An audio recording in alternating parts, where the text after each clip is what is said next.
안녕하세요. 저는 올해 62 자그마한 아파트에서 혼자 지내고 있는 사람입니다. 남편은 몇 해 전에 먼저 세상을 떴고 하나뿐인 아들은 결혼해서 멀찍이 떨어진 곳에 살고 있지요.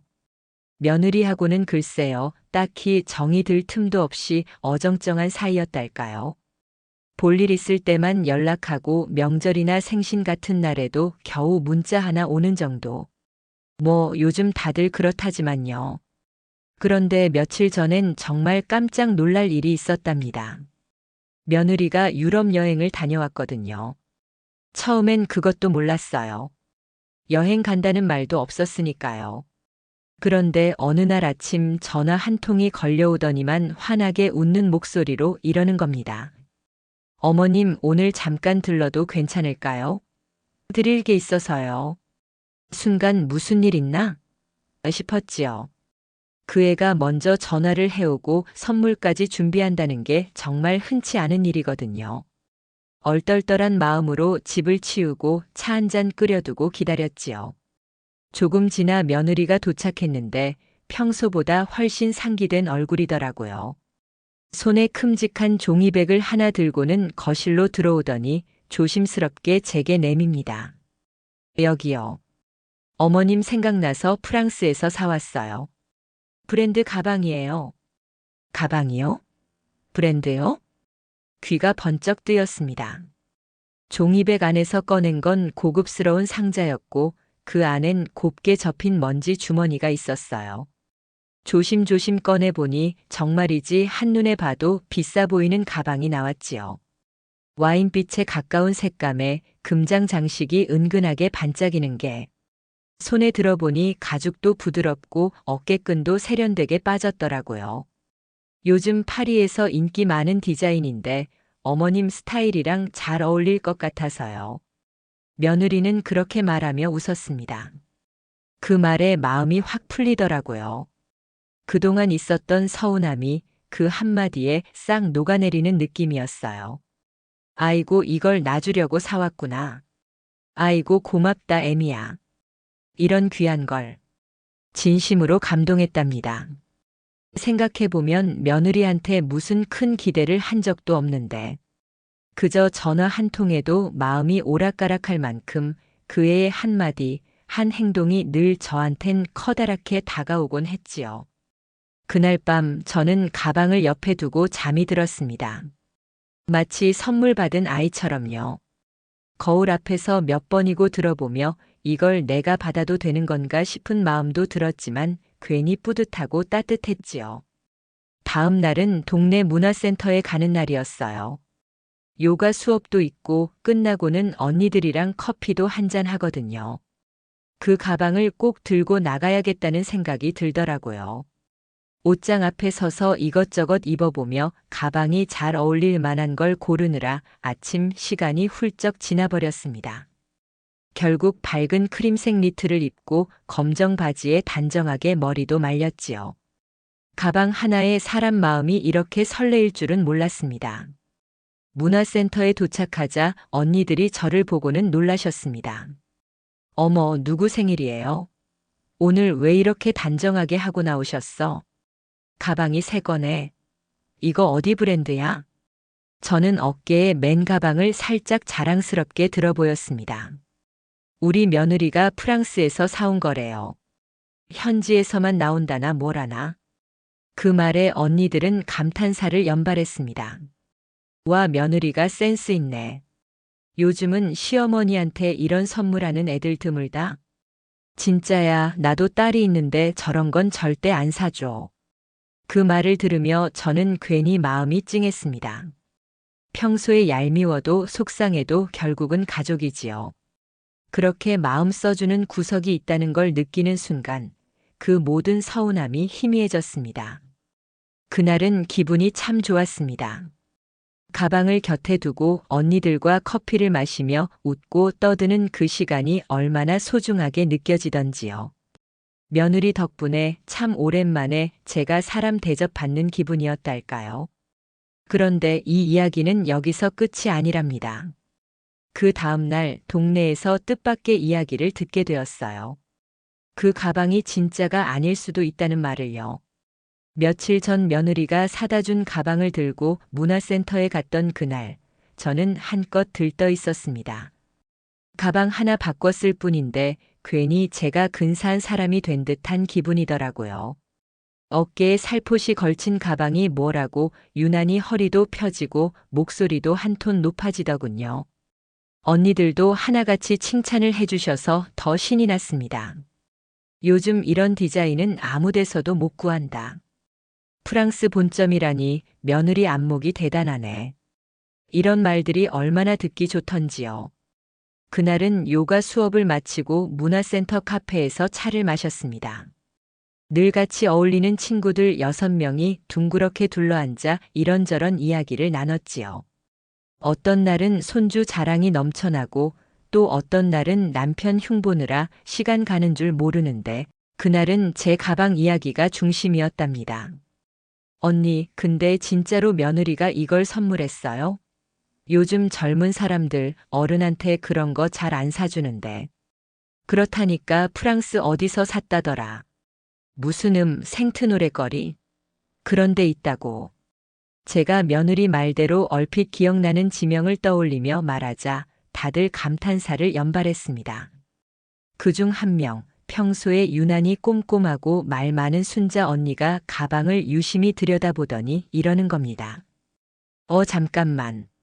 언니 이거 어디서 산 거라고요? 프랑스 본점. 며느리가 그쪽에서 사왔다더라고. 제가 웃으며 대답했더니 순자 언니가 고개를 갸웃거리며 가방의 안쪽을 들춰보더군요.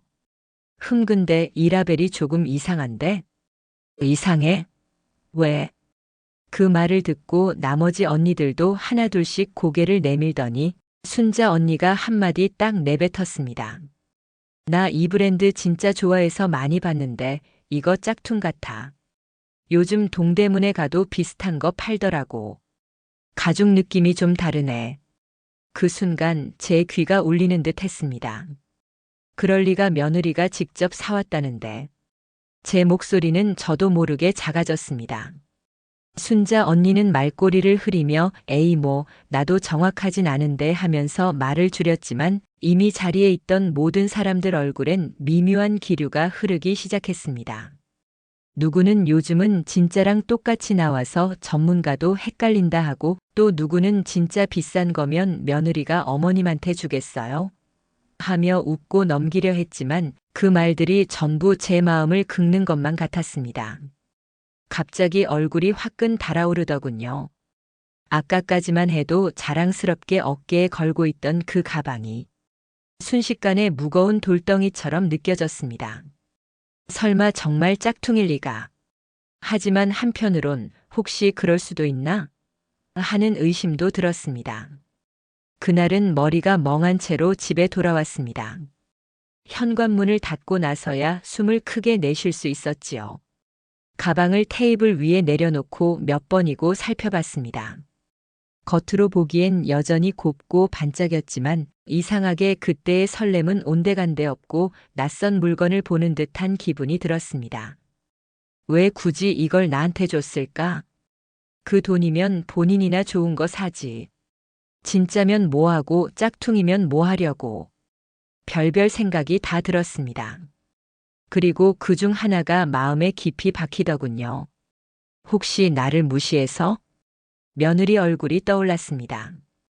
그동안 조금은 싸늘하게, 조금은 얄밉게 굴었던 태도들. 명절 음식 손댈까봐 눈치 주던 눈빛, 식사 중에도 나보다 핸드폰을 더 쳐다보던 모습. 그런 조각들이 퍼즐처럼 맞춰지며 그 가방 하나가 점점 더 의심스러워졌습니다. 그날 밤은 쉽게 잠이 오지 않았습니다.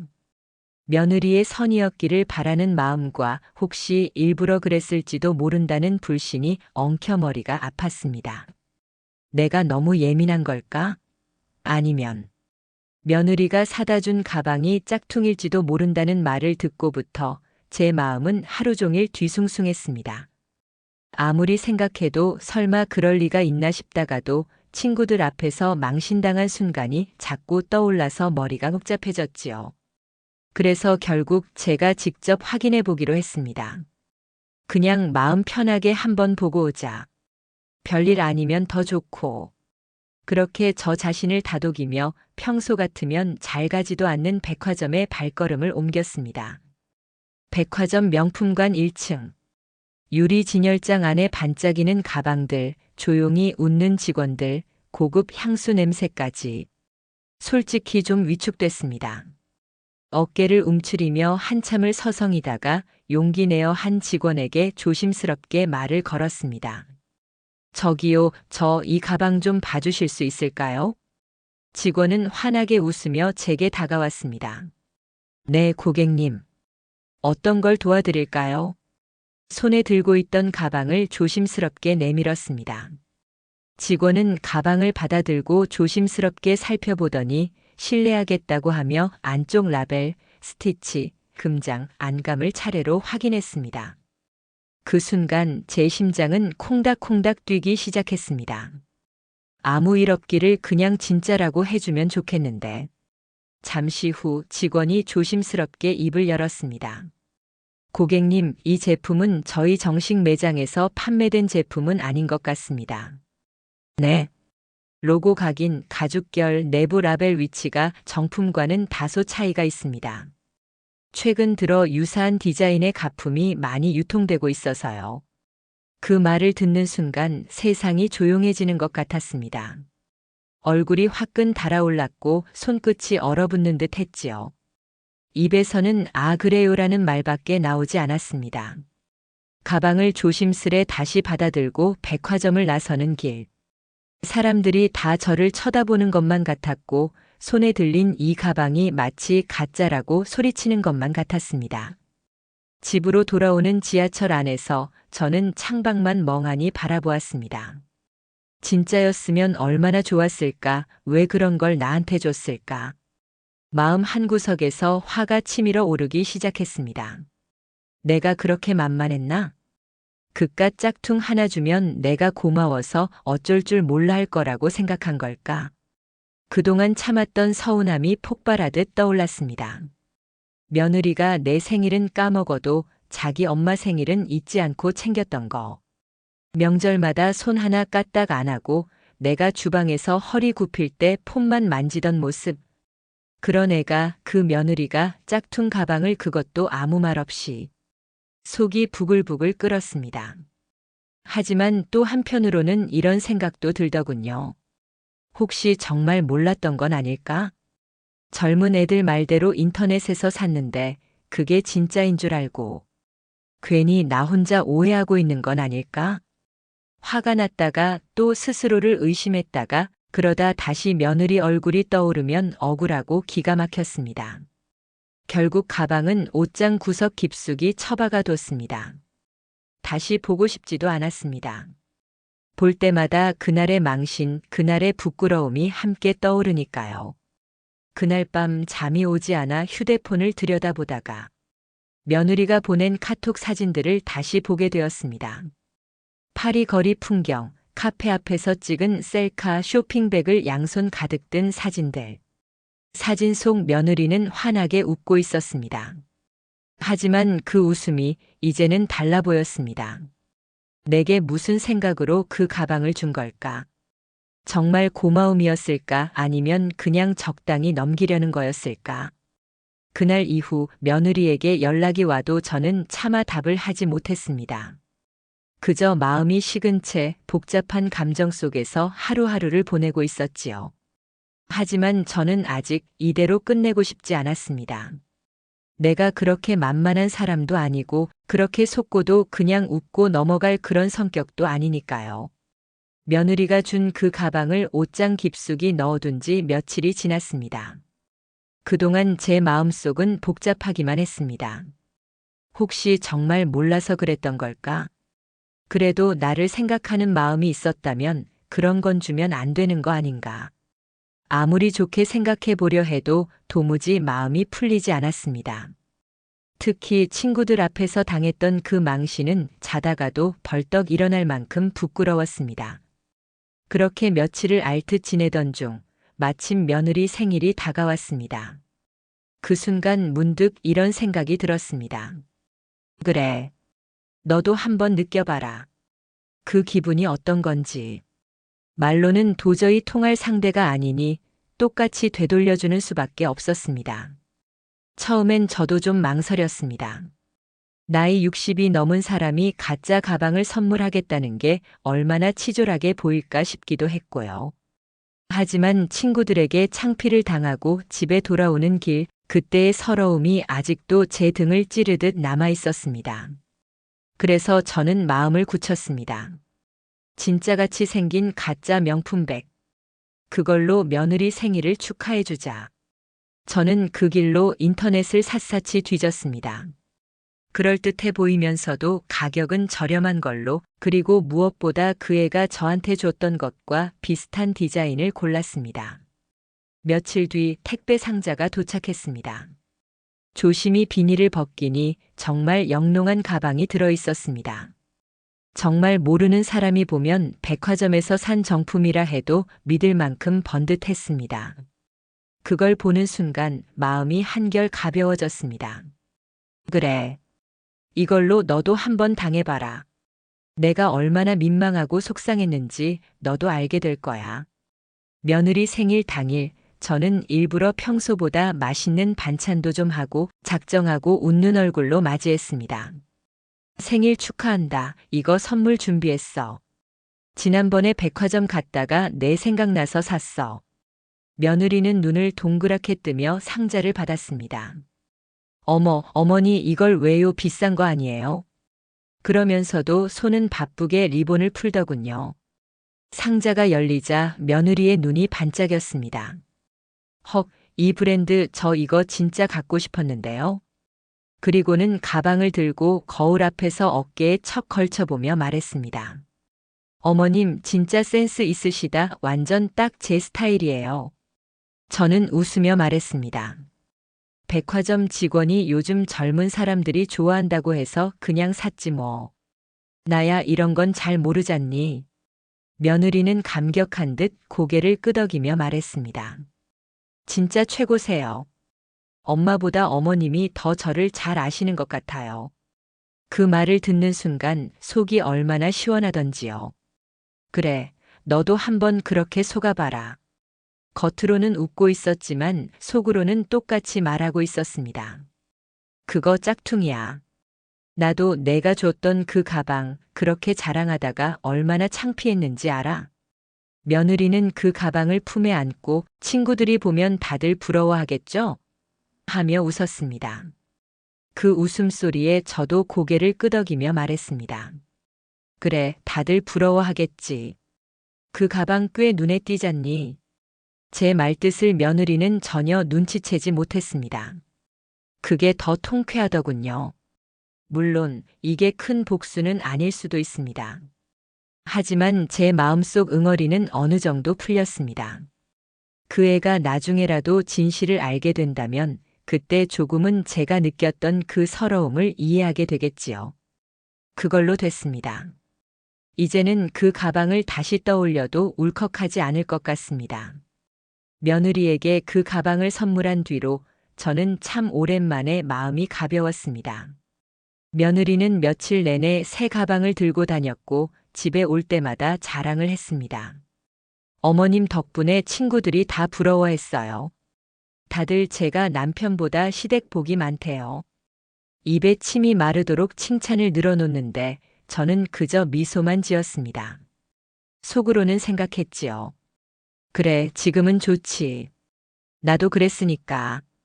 그 애가 제가 준 가방을 자랑하다 망신당할 그 순간이 머지않았다는 걸 알면서도 저는 아무 말도 하지 않았습니다. 그냥 조용히 기다렸습니다. 그리고 그날이 찾아왔습니다. 그날은 평소보다 이른 저녁이었습니다. 현관문이 벌컥 열리더니 며느리가 씩씩거리며 들어왔습니다. 발자국 소리부터가 평소랑 달랐습니다. 저는 방에서 뜨개질을 하고 있다가 조용히 거실로 나왔습니다. 무슨 일이니? 하고 묻자 며느리는 저를 빤히 보며 말했습니다. 어머니 어떻게 그런 걸 주셨어요? 그 표정이 어찌나 뻔뻔하고 억울해 보이던지. 순간 제가 멍하니 며느리를 바라봤습니다. 뭘 말하는 거니? 그 가방이요. 며느리는 손에 들고 있던 가방을 식탁 위에 쾅 내려놓으며 말했습니다. 오늘 친구들 모임에 이거 들고 갔거든요.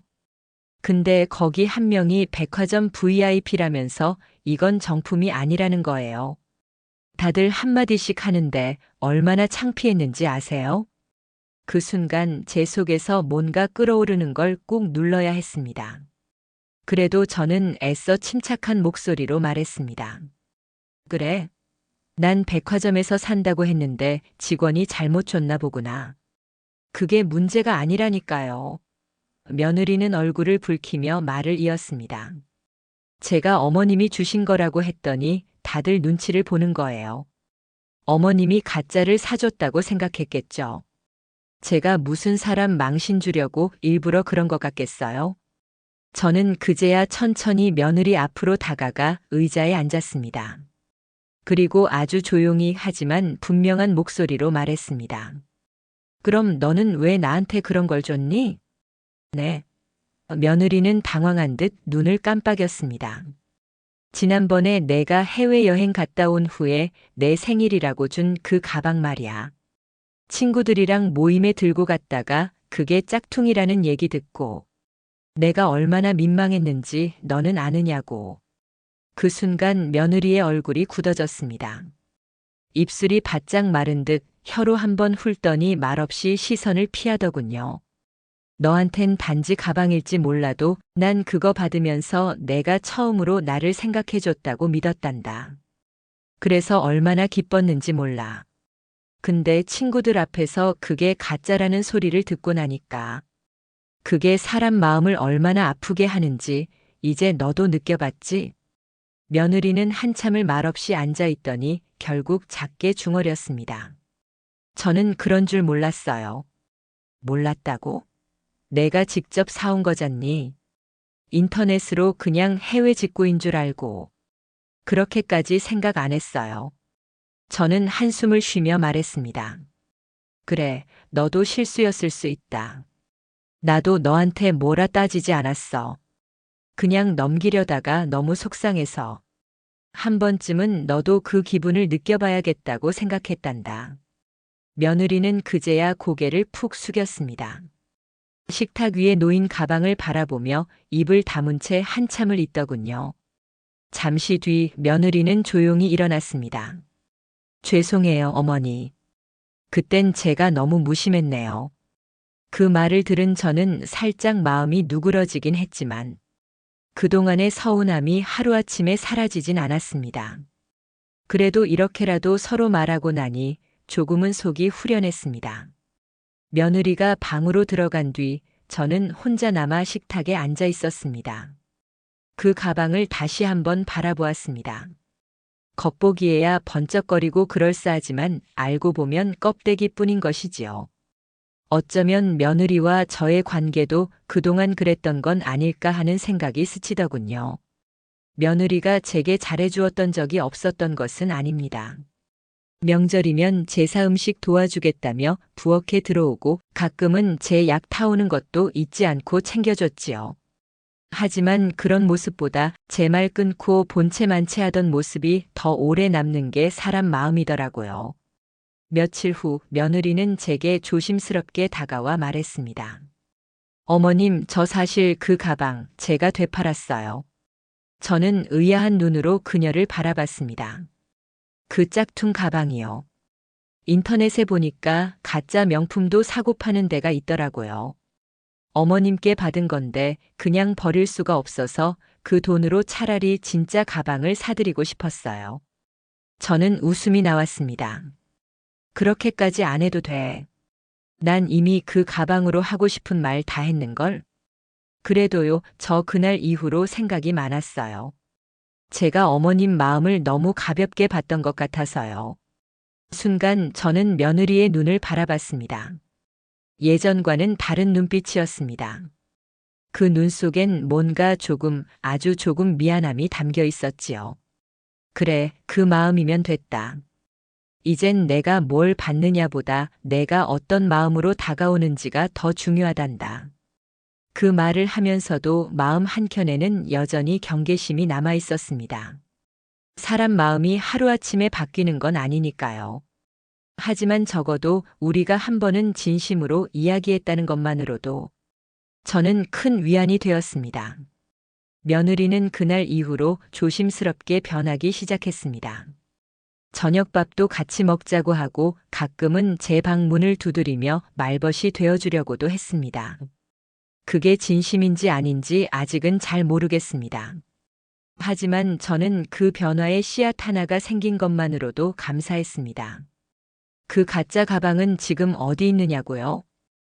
사실은 제가 그걸 버리지 않고 옷장 맨 윗칸에 잘 넣어두었습니다. 때로는 그 가방을 볼 때마다 스스로에게 말하곤 합니다. 사람 마음은 포장지보다 속이 더 중요하단다. 겉이 번지르르 해도 진심이 빠지면 결국 들통나게 돼 있어. 그날 며느리의 눈빛처럼 언젠가 우리 사이도 진짜 가족처럼 단단해질 날이 올 수 있을까요? 그건 시간이 말해주겠지요. 이로써 제5화가 마무리되었습니다. 제6화에서는 며느리와 시어머니 사이가 한층 더 가까워지며 의심과 신뢰 사이에서 갈등하고 성장하는 모습을 담을 수 있습니다. 며느리가 짝퉁 가방 사건 이후로 달라졌습니다.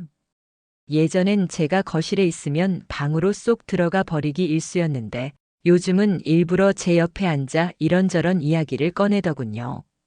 어머님, 요즘 어깨는 좀 괜찮으세요? 제가 일요일에 시장 갈 건데 뭐 사다 드릴까요? 갑자기 왜 이러지 싶기도 했지만 그래도 속으로는 조금 기분이 좋았습니다. 그렇게 말해주는 것만으로도 내가 그냥 집에 얹혀 사는 사람은 아니구나 하는 위로를 받는 느낌이었지요. 어느 날은 며느리가 저녁 준비를 하다가 그러더군요. 어머님, 다음 주에 저희 부부 결혼 기념일인데요. 애 맡기고 하루쯤 여행 다녀와도 괜찮을까요? 평소 같으면 그냥 통보하듯이 말했을 텐데 이날은 제게 먼저 양해를 구하는 모습이 왠지 낯설면서도 고마웠습니다. 그래, 다녀와. 너희도 그럴 나이지. 손주는 내가 볼 테니 걱정 마라. 그랬더니 며느리는 환하게 웃으며 말했지요. 감사해요, 어머님. 정말 든든하네요. 그 순간만큼은 정말 우리 사이가 조금은 가까워졌다는 생각이 들었습니다. 하지만 사람 마음이 그렇듯 좋았던 감정이 오래가지는 않더군요. 며느리가 여행에서 돌아온 다음 날이었습니다. 이른 아침 저는 식탁에서 밥을 차리고 있었고 며느리는 카톡을 보며 커피를 마시고 있었지요. 그런데 그 휴대폰 화면에서 브랜드 위조 신고센터라는 글자가 얼핏 보이는 겁니다. 저도 모르게 시선이 갔습니다. 며느리는 황급히 화면을 꺼버리더군요. 그 모습이 어찌나 낯설고 또 예전 같던지요. 저는 아무 말 없이 고개를 돌렸습니다. 예전처럼 따지지도 않았습니다. 그저 다시 한번 마음속으로 되뇌었을 뿐입니다. 가까워질 듯 말 듯 역시 우리 사이는 그런 사이구나. 그날 오후 며느리는 마치 아무 일 없었다는 듯 제게 커피를 내밀었습니다. 어머님, 요즘은 블랙보다 라떼가 좋으시죠? 따뜻하게 타봤어요. 저는 커피를 받으며 미소 지었습니다. 그래, 고맙다. 내 마음만으로도 따뜻하구나. 입에선 그렇게 말했지만 마음속에선 여전히 정말 따뜻한 마음일까 아니면 또 무슨 생각을 하고 있는 걸까 하는 의심이 머물러 있었지요. 이런 제 마음도 참 찌질하고 어른스럽지 못하다는 걸 압니다. 하지만 한번 상처 입은 마음은 쉽게 문을 열지 못하더군요. 그날 밤 옷장을 정리하다 옛날에 며느리에게 받은 그 가짜 가방을 다시 꺼내봤습니다. 먼지 낀 가방을 손끝으로 쓸어내리며 혼잣말로 중얼거렸습니다. 이것도 누가 보면 진짜 같다고 하겠지. 근데 진짜는 쓰면 쓸수록 편해지고 가짜는 자꾸 불편해지는 법이란다. 가방을 다시 제자리에 넣으며 저는 작은 다짐을 했습니다. 내가 먼저 진심을 보이면 언젠가는 저에도 진심을 꺼내 보이겠지. 아직 갈 길은 멉니다. 하지만 늦은 나이에 배우는 것도 이 나름의 재미가 있는 것 같습니다. 며느리와의 관계가 조금씩 달라지고 있는 건 분명했습니다. 아주 조금, 어쩌면 눈에 잘 띄지도 않을 만큼이지만 서로가 마음의 문을 조금씩 열고 있는 느낌이었지요. 그런데 사람 마음이란 게 참 간사한 겁니다. 좋은 기운이 돌기 시작하면 괜히 예전 상처를 다시 꺼내보고 싶어지는 법이지요. 그날은 일요일이었습니다. 며느리가 아이를 데리고 외출을 나갔고 저는 집에서 조용히 전을 부치고 있었지요. 그냥 어릴 적 제 아들이 좋아하던 김치전을 혼자 부쳐 먹고 싶었거든요. 그런데 잠시 후 며느리가 돌아와 제가 부엌에서 전을 굽는 걸 보더니 이런 말을 하더군요. 어머님, 이런 거 굳이 안 하셔도 되는데요. 기름 냄새가 집에 다 배잖아요. 그 말에 저는 도마 위에 손을 얹은 채 말문이 막혔습니다. 한동안 잘 지내다가 그 한마디에 다시 마음이 철렁 내려앉는 기분이었지요.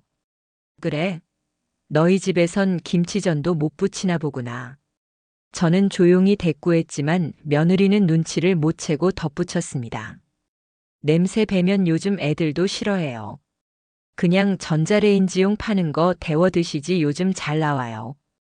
그 말을 듣는 순간 가슴속에 그동안 참았던 것이 터져 나올 뻔했습니다. 하지만 저는 애써 꾹 눌렀지요. 지금 또 말을 꺼내봤자 싸움만 될 게 뻔했거든요. 그날 저녁 저는 혼자 방에 들어와 앉아 창밖을 오래도록 바라봤습니다. 아파트 창문 너머로 저녁놀 붉게 번지는 걸 보며 문득 이런 생각이 들었습니다. 나는 왜 이 집에서 자꾸 조심조심 살아야 하나? 이 집이 내 집이 아닌 것처럼 늘 눈치를 봐야 하는 걸까? 며칠 뒤 뜻밖에도 며느리가 먼저 다가왔습니다. 어머님, 저 그날 김치전 말씀드린 거 실례였죠? 괜히 말이 험하게 나간 것 같아서요. 저는 고개를 들고 며느리를 바라봤습니다. 그래. 솔직히 서운했다. 내가 내 집에 얹혀 사는 사람처럼 느껴지더라. 며느리는 그 자리에 멈춰 서더니 조심스럽게 제 옆에 앉았습니다. 사실은요, 어머님. 그 가방 일 있었을 때부터 계속 마음이 찝찝했어요. 어머님이 저한테 왜 그런 가방을 주셨을까 생각하다가 제가 드린 가방이 가짜였단 것도 알게 됐고요. 저는 며느리를 똑바로 바라보며 말했습니다. 그땐 내가 정말 기뻤단다. 처음으로 내가 나를 생각해 준 것 같아서. 그래서 더 상처였지. 하지만 그 마음이 실수였다고 내가 인정해줘서 고맙다. 며느리는 고개를 숙인 채 말했습니다. 저 아직 어머님한테 많이 배워야 해요. 잘하고 싶은데 자꾸 어색하고. 근데 진심은 정말 있어요. 그 말을 듣는데 왠지 울컥했습니다. 이 나이에 이런 말에 울컥하다니 참 제가 웃기지요. 그래. 마음은 천천히 보여줘도 된다. 근데 대신 나도 이제는 조금 편해지고 싶다. 며느리는 제 손등을 조용히 잡았습니다. 그렇게 해봐요, 우리. 어색해도 다시 시작해봐요. 그날 이후로 우리는 많은 게 달라지진 않았지만 무언가 작고 단단한 게 생겼습니다. 김치전 냄새는 여전히 싫어할지 모르지만 제 마음 냄새까지 외면하진 않을 거라 믿습니다. 어느새 계절이 또 한 번 바뀌었습니다. 거실 창문을 열면 봄바람에 실려오는 꽃내음이 코끝을 간지립니다. 이제는 긴 팔옷도 슬슬 덥게 느껴지는 걸 보면 참 세월이 빠르다는 생각이 듭니다. 며느리와의 사이도 시간이 지나니 조금씩 부드러워지고 있습니다. 어느 날 며느리가 그러더군요. 어머님, 요즘은 어머님이 집에 계셔서 제가 더 든든해요. 아이도 어머님이 제일 잘 따르잖아요. 그 말을 듣는데 괜히 눈가가 뜨거워졌습니다. 사실 저는 늘 나는 여기서 언제까지 눈치 보며 살아야 할까 하는 생각으로 하루하루를 버티고 있었거든요. 그런데 그런 제 존재가 누군가에게 든든한 버팀목이 되고 있었다니. 그래, 내가 그렇게 말해주니 참 고맙구나. 며느리는 수줍게 웃었습니다. 예전엔 도통 그런 표정 못 봤는데 요즘은 가끔씩 참 순한 얼굴을 보여주더라고요. 그날은 집에 손님이 오기로 한 날이었습니다. 며느리 친구들이 온다고 하더군요. 예전 같으면 저더러 방에 있으라는 눈치를 줬을지도 모르는데 이번엔 달랐습니다. 어머님, 제 친구들이 어머님 얘기 많이 들었어요. 잠깐 인사만 해주시면 저도 좋을 것 같아요. 저는 그 말이 어찌나 기분 좋던지요. 화장대 거울 앞에 앉아 머리도 정리하고 살짝 립스틱도 발랐습니다. 그 옛날 시집 갈 때 어머니께 받았던 분홍 립스틱을 꺼내어 말이지요. 며느리 친구들이 도착했을 때 저는 살짝 고개를 숙이며 인사했습니다. 어서들 오세요. 별건 없지만 맛있게 드시고 가세요. 친구들 중 하나가 눈을 반짝이며 말하더군요. 우와, 시어머님 너무 세련되셨어요. 아까 그 가방도 진짜 멋졌어요. 그 말에 며느리는 당황한 얼굴로 저를 흘끔 쳐다봤습니다. 제가 메고 있었던 가방은 바로 그날 며느리가 되팔고 산 진짜 가죽 가방이었거든요. 저는 웃으며 조용히 말했습니다. 아, 이 가방요? 며느리가 특별히 골라준 거랍니다. 며느리는 제 눈을 똑바로 바라보다가 살짝 고개를 숙였습니다. 그 눈빛 속에는 과거의 실수와 지금의 고마움이 함께 녹아 있었지요. 그날 밤 친구들이 돌아가고 며느리와 저는 함께 식탁에 앉아 차를 마셨습니다. 어머님, 오늘 고맙습니다. 저 진짜 어머님 덕분에 체면 좀 세웠어요. 그래? 그럼 됐다. 가끔은 내가 내 구박 덜 받으려고 가방 하나쯤 메고 나설 수도 있는 거지. 며느리는 웃으며 말했습니다. 다음엔 신발도 제가 골라드릴게요. 이번엔 진짜 좋은 걸로요. 저는 그 말에 껄껄 웃었습니다.